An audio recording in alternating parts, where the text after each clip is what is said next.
আখ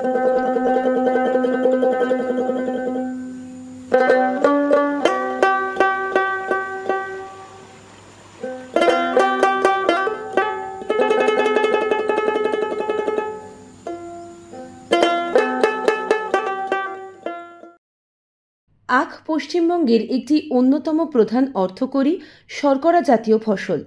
আখের রস দিয়ে প্রধানত চিনি, গুড় এবং অ্যালকোহলযুক্ত পানীয় তৈরি করা হয়। এছাড়া আখের রস চিবিয়ে ও রস বের করে খাওয়া হয়। আখের প্রধান উপজাত ছিবড়া দিয়ে গৃহসজ্জার জিনিস, কাগজ, প্লাস্টিক প্রভৃতি তৈরির সাথে সাথে জ্বালানি হিসাবে ব্যবহার করা হয়। আখের সবুজ নরম ডগা গবাদি পশুর খাদ্য হিসাবেও ব্যবহৃত হয়। বর্তমানে আখের চাষের জমির পরিমাণ বহু হ্রাস পেয়েছে। আজ আমরা আখ চাষ পদ্ধতি সম্পর্কে আলোচনা করব। উষ্ণ ও আর্দ্র আবহাওয়া আখ চাষের উপযোগী। কাদা দোআঁশ মাটি থেকে বেলে দোআঁশ প্রায় সব ধরনের মাটিতে আখের চাষ করা যায়। ভালো জলসেচ ও জল নিকাশের ব্যবস্থাযুক্ত মাঝারি উঁচু জমির বেলে দোআঁশ মাটি আখ চাষের পক্ষে বিশেষ উপযোগী। জমি ভালোভাবে গভীর চাষ দিয়ে মাটি ঝুরঝুরে করে মই দিয়ে সমান করতে হবে।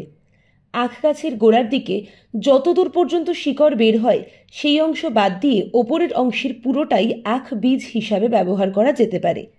তবে ওপরের দিকের 1/3 বীজ আখ হিসাবে সবচেয়ে উপযোগী। একর প্রতি 20 থেকে 25 কুইন্টাল বীজ আখ লাগে। বীজ আখ বসানোর আগে 3টি পাপ বিশিষ্ট 30 থেকে 45 সেন্টিমিটার লম্বা আখের টুকরোগুলি 24 ঘন্টা ধরে পরিষ্কার জলে ভিজিয়ে রাখলে ভালো কল বেরোয়। কার্বেন্ডাজিম 50%, WP 2 গ্রাম প্রতি লিটার জলে গুলে বীজ আখ শোধন করা যেতে পারে। সাধারণত বছরে দুবার আখ লাগানো যায়। কার্তিক ও অগ্রহায়ণ মাসে প্রথমবার এবং ফাল্গুন ও চৈত্র মাসে দ্বিতীয়বার আখ লাগানো যায়। চৈত্র মাসে আখ লাগালে সেচ বেশি লাগবে এবং ফলনও কম হবে। সমতল করা জমিতে 90 সেন্টিমিটার অন্তর অন্তর 30 সেমি চওড়া এবং 25 সেমি গভীর নালা করতে হবে। পরে নালাতে সার প্রয়োগ করে আখের টুকরোর চোখগুলো পাশে রেখে একটির পর একটি বীজ আখ নালাতে বসাতে হবে। দুটি বীজ আখের মধ্যে কোনো ফাঁক থাকবে না। বীজ আখের ওপর 5 থেকে 7.5 সেন্টিমিটার মাটি চাপা দিতে হবে। জমি তৈরির সময় শেষ চাষের আগে একর প্রতি জমিতে 24 কেজি নাইট্রোজেন, 24 কেজি ফসফেট ও 24 কেজি পটাশ সার প্রয়োগ করতে হবে। আখ বসাবার 40 থেকে 60 দিন পর একর প্রতি 20 কেজি নাইট্রোজেন প্রয়োগ করে গাছের গোড়ায় মাটি দিতে হবে। ফলে যে নালা তৈরি হবে তা জলসেচ ও জল নিকাশের কাজে লাগবে। আখ বসানোর 90 থেকে 100 দিন পর ওই একই পরিমাণ সার প্রয়োগ করতে হবে।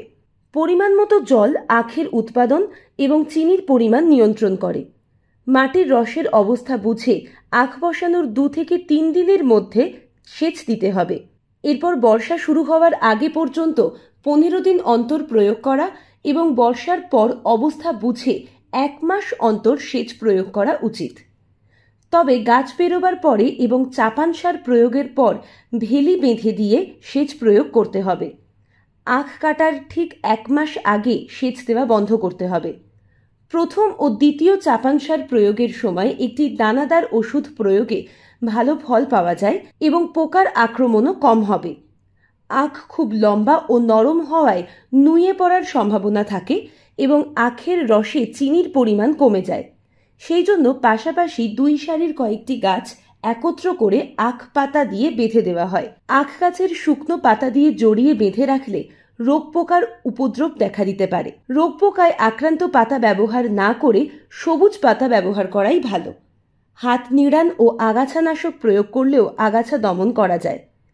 আখের নিচের পাতাগুলি শুকিয়ে এলে এবং ওপরের পাতাগুলি হলদে থাকতেই আখ কাটা হয়। নমস্কার, আমার নাম পূর্ণেন্দু শেখর মাইতি, বাড়ি পূর্ব চিন্তামণিপুর, লাহারঘেরি। আমি এই আখ চাষটা করেছি, এটা 24 ডিসিমিল জায়গা। আর এই আখটা লাগানো হয়েছে ওই বাংলা মাসের ফাল্গুন মাসের দিকে। আর এই চারাটা যখন লাগাই তখন একে হাল করতে হয়েছে। হাল করে পটলে হাল করে তারপরে নাড়া টেনে সার ওষুধ দিয়ে তারপরে এটাকে তৈরি করা হয়েছে। এই চারাটা তৈরি করতে সম্পূর্ণ বড় অবস্থা হতে গেলে পুরো 1 বছর টাইম লেগে যায়, কিন্তু আমাদের আখ পেশাই করি, ওটা আছে 8 মাস 9 মাস থেকে আমরা শুরু করি। এবার ওই হতে হতে ওই 1-1.5 মাস 1 বছর প্রায় লেগে যায় এই আখটা তৈরি করতে।